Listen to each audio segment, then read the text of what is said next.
I was a junior in high school when I met the tall, skinny senior boy with the mop of brown wavy hair on his head. He was strange, and I had never seen him before until he walked into my outdoor education class. He asked me what my name was, and I honestly could not have told you that he would be the man that I would marry one day. After much persistence on his behalf, I agreed to go out on just one date with him.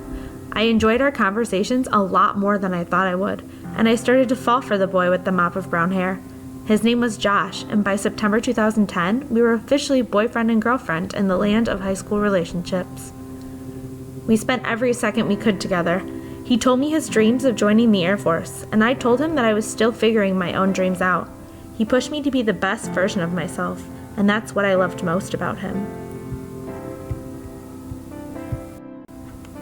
As things became more serious and the end of his senior year approached, he actually enlisted into the Air Force.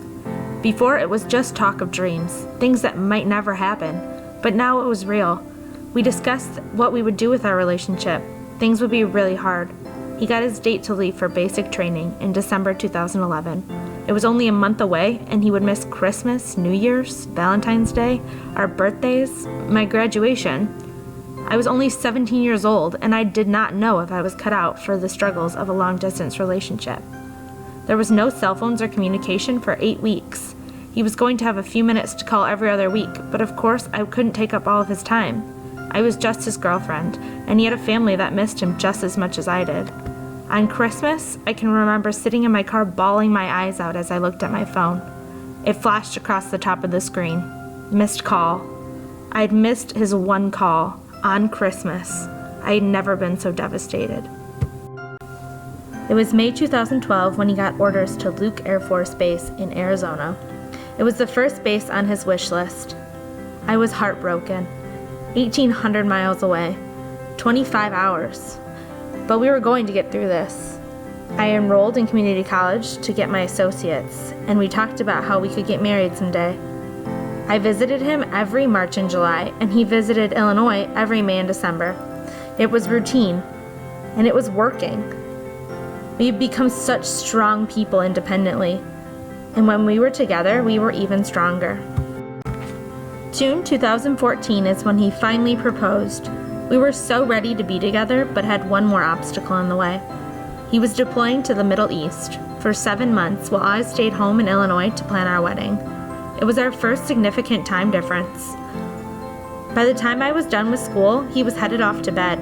We barely got to talk, and it's really hard not knowing where your new fiancé is, what country, what he's doing, if he's okay.